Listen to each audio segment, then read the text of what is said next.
practical in your practice of hypnotherapy. I'm Tom Silver. And my name's Ormond McGill. I did like to say that the things that you're going to teach them in the way of what is sometimes referred to here in America as shock inductions is really a rapid type of hypnosis that can occur almost instantaneously. Okay. And that is a type of training that is very, very valuable because it's a great time saver. Mm-hmm. As far as hypnosis goes, the mind is like a computer. So all you have to do is just put it in the program real quickly, and you have hypnosis.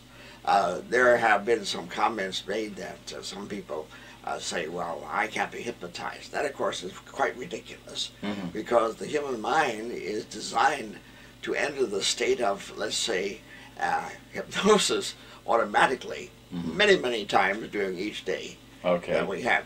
Every time that we're absent-minded and you place something on your desk, let's say, and you can't find it, and I know where it was, but it's gone. It was gone because of the fact that your mind temporarily went into a state of hypnosis. Oh, okay. In other words, it's sort of an amnesia of your train of consciousness. Okay. What do you think about physical inductions and rapid inductions and shock inductions? I know you've used some of those in the past, and what do you feel about having these extra tools and techniques as a hypnotherapist? The more tools that you can have, the better.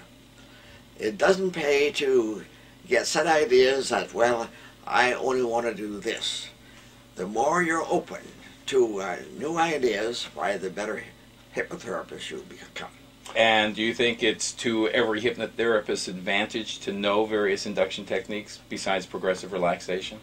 Undoubtedly, Tom, that's probably the party that you're going over to England to show them some of the techniques that you found useful in your own work. Right. And you've had very good success in hypnotherapy.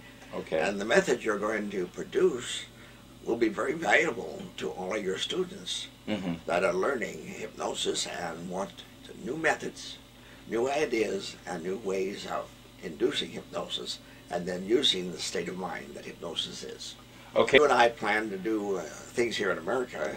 Yep. And it should be by that time that I'll be still with you on this, here on Earth. Okay. And if so, I will definitely go with you over to England. Okay. And what do you want to say to the students of what they're going to be learning over the next 2 days? How important do you think the knowledge I'm going to be training them and giving them? Well, I would say this. You've had lots of experience in hypnosis. Right. Experience is something that comes only by doing. So what you're going to give your students is what you've learned through your own doing in the field. Great. And you've had good success. You've got international recognition, and you're on many TV programs here in America.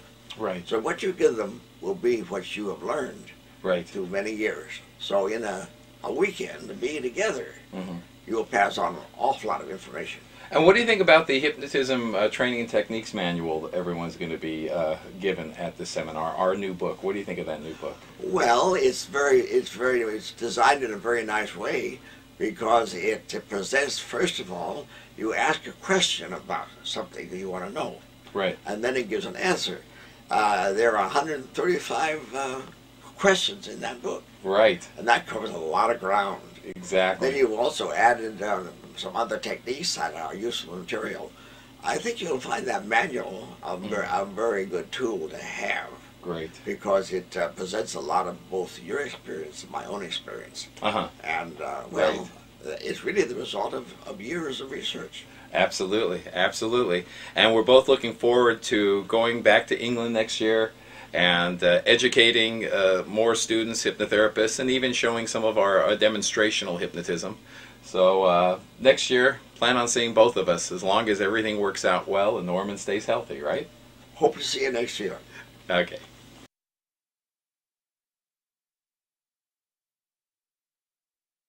Here we go. Hang on to your seats. Welcome to the second Tom Silver seminar in the UK and Europe in what is now the very real science of clinical hypnosis. I knew there had to be a lot more out there in the world of hypnotherapy which we needed to know about and become trained in. I felt a great lacking in my toolbox, which had, up until a few months ago, just a few spanners rattling around in it, and I felt pretty limited. So I wanted to offer real professional and effective administering to the hugely complex human mind with its many problems. And I decided then, just like Captain Kirk of Starship Enterprise, to make it my mission to seek out and discover what else there was out there that would educate and empower me to become a really great and effective hypnotherapist. Someone who knew the hows and the whys and the wherefores, someone who not only knew all of that, was skilled in all of that, but who's also very skilled in his ability to teach others what he knew. Someone that I could successfully emulate, someone who could passionately inspire me to greater heights. And whether through pure luck or maybe even fate, I found that there was somebody like that. And what if I hadn't found him? Who'd be here today? Would you be here? Would any of us be here? I don't think so, because I believe there's no one else like this gentleman in the world. There's just nobody like him. That's how lucky I felt meeting this gentleman, and that's how lucky we are today. I've been privileged to have spent some of my life now in the company of this gentle, caring, and hugely passionate man. I've written this myself. Just in case you were getting a little bit, you know. And after all the emails, the transatlantic emails and telephone conversations, and finally meeting each other and spending time together, I'm very, very proud to be able to look upon this gentleman as a real, true friend for life. And whatever happens now, I'm already rich, and you will also be very rich after this weekend. And that's a promise. So, ladies and gentlemen, colleagues, I got that out of a book, you know. Now's the time for all of us to become enriched with the knowledge, the skills, and the techniques for which we all yearn, and that's why we're all here. So I'd like to introduce you now, for the second time in Europe, in the UK, the world's leading light in the field of scientific clinical hypnotherapy. The man who has helped more than anyone to elevate the art of hypnotherapy into the real science of hypnotherapy. Someone who I believe to be the greatest hypnotherapist on this planet, head and shoulders above all others, a veritable giant of a man. Ladies and gentlemen, let's all meet Mr. Tom Silver. Come up here, please.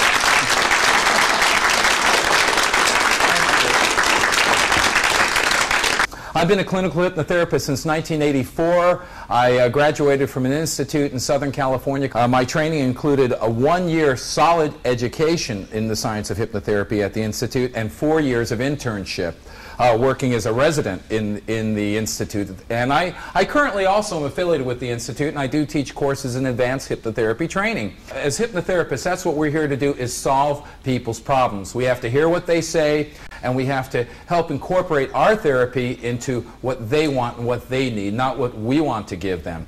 Now, I'm really lucky. I've had an opportunity to do so many different adventures and wonderful things with hypnotism. I've done more national TV shows in America than any other hypnotist. I was invited in 1994 to Taiwan to introduce the science of hypnosis to Taiwan culture, which was very interesting because no one spoke English. They all spoke Mandarin Chinese. So as you noticed at the beginning, I showed you some of the TV shows I did with translingual hypnotism, hypnotizing a person through an interpreter who speaks the primary language. If I can hypnotize you through a person speaking your primary language, you don't have to analyze that language into your own primary language, which would keep you too conscious, or what we call too cognitive. I had a chance to work for the Taiwan Defense Department in 1997 and 1999 3 times with forensic hypnotism, developing techniques to actually hypnotize a person, regress them back to an event, and get the accurate memory from that event. And with the results that the government obtained with me hypnotizing the witnesses, victims, as well as the accused, they were able to get on the right path to help them solve the case. In 1997, they awarded me a gold plate of honor for my services as a hypnotist. First country to ever officially recognize the science of hypnosis. 5,000-year-old culture within a few years became a believer because I showed them the results. As hypnotherapists, what do we want to do? We want to show people results. You're in for a great opportunity. You're going to be learning a lot of my induction techniques, physical, rapid induction techniques. A shock induction technique isn't someone being put electricity on them or anything like that. All it is it's a unexpected induction. And sometimes you have to do that. How many of you worked with people who are intellectual, analytical, and by the end of your session they said, well, I felt relaxed, but I didn't think I was really hypnotized. You know, so sometimes you have to bypass that conscious resistance. So I'm going to teach you various induction techniques, physical induction techniques. If you noticed some of the inductions I was doing on the TV with the hand pulling in towards the face, I'm going to teach you these things so that you can be very proficient as hypnotherapists in not one different modality of therapy or induction, but a whole tool chest, so that you have all these different ideas and methods so that you can find that key to unlock that client's subconscious mind to help them. So we're going to be teaching you this. We're going to be teaching you physical methods to remove habits. I know some of you are smoking specialists. We're going to talk about that. We're going to talk about what cigarettes contain, the different types of smokers there are. We're going to talk about removing fears and phobias. I'm a fears and phobias expert, so we're going to talk about what fears are and how to resolve those. We're going to work with people discussing techniques for weight loss. I don't know if you know this, but 70% of the people who have physical problems towards weight are emotional eaters. They're eating because of stresses and tensions and boredom and loneliness. So we're going to talk about that. We're going to teach you actually a method that I've kind of learned. There was a while that I was doing a lot of radio shows. I was going across the country in the United States, and I was doing radio shows. And in the shows, I was talking about hypnotism, and I was cultivating clients for me to see after the show. And there were a lot of times I was seeing 15 to 20 clients a day. Now, if you're spending an hour with each client, there's no way that you're going to be able to see 15 to 20 clients a day. So I created a method, actually, which I'm going to show you the whole formula, and I'm going to even give you the script for it, of how to do a 30-minute hypnotism session. So that when your client is coming in to see you, they already have the knowledge of hypnosis, they've already had the experience of being hypnotized, and then at that point, it's almost like they've already had that post-hypnotic suggestion. You can put them into hypnosis very quickly, get the results within 30 minutes. We're going to talk about sleep problems. I don't know if you know, millions of people in America and the UK have sleep deprivation problems. Some people are very light sleepers. They wake up very quickly at night a number of times. Some people try to will themselves to sleep at night, and the more they try to will themselves to sleep, it's kind of what we call law of reverse reaction. The more activity they have in their conscious mind, the more they stay awake. So we're going to talk about that. We're going to talk about brainwave technology. I'm a big believer in scientific hypnotherapy. Let's not just be hypnotherapists that really don't practice hypnosis but just don't know the operation of the mind. Let's be experts in how the mind operates. Our goal is to bring hypnotherapy into the acceptance of modality like medical doctors, like psychiatrists, like psychologists. But we need to know how the brain operates and how the mind operates. So I'm going to show you how an electroencephalograph machine monitors our brainwave frequencies. We're going to talk about that this weekend. There's so many different things and ideas and techniques that we're going to be talking about. But before we begin, I'd just like to kind of give you the theory of mind of how I believe we're programmed from birth to our current time period, our current age. Now, everything that we're discussing basically are techniques and ideas that I've kind of formulated over the past few years, working with Ormond McGill, working with myself, exploring new ventures or new pathways that maybe have never been explored before. Most people never even knew that most hypnotherapists never knew you can hypnotize a person through an interpreter. And actually the success rate of that is extremely high, of producing deep stages of what we call somnambulism or delta. But from birth to about 3 years of age, everything that goes into our mind goes into our subconscious mind. As small children, we're not able to analyze information. Our conscious mind is located in the outer part of the brain, the cortex. It uses logic and reason, becomes activated anywhere between 3 to about 5 years of age. So from birth to about 3 years of age, everything that goes into a child's mind goes into this subconscious biocomputer. Let's look at our mind as two computers. Our conscious computer, which is our small computer, which is our logic and reason, and our subconscious computer, which holds all of our emotions, all of our habits, all of our feelings that were given to us or inputted into that computer at early ages, as well as throughout our life. We're constantly going into hypnotic states, and I'll explain that too. So from birth to about 3 years of age, everything goes into our subconscious mind. At about 3 to 5 years of age, we develop our conscious mind. That starts to become active. Usually in America, it's the first grade where they start teaching concrete logical information, math and reading and so forth. Now, when our conscious mind is formed, we create a barrier between our subconscious. which we call the critical area of mind, or the analytical area. Everyone has a different term for it. But that's where you want to break through as a hypnotist, to go from the conscious to the subconscious. Small children are given suggestions, emotions of love, trust, confidence, understanding, security or fear, misdirection, pain, confusion, or what we call incongruency of thought. And these positive and negative bits of information from early childhood will usually stay with us our entire life unless we change them. And sometimes you'll have an adult that's afraid to try something new because they have a fear of failure. You might have an adult that doesn't like animals because as a child they were frightened by a dog, and now all of a sudden as an adult they don't know why they don't like animals, but they get this anxiety. Some people have fears and phobic anxieties related to negative experiences, maybe turbulence on a flight, and all of a sudden now, every time they think of a plane, they're frightened to go on that plane. So our subconscious mind is 90% of our mental power, 90% of our emotions and habits, and it's located in the subconscious, the inner core of the brain, what they call the medulla oblongata. It's activated by a small organ called the hypothalamus, which activates our autonomic nervous system.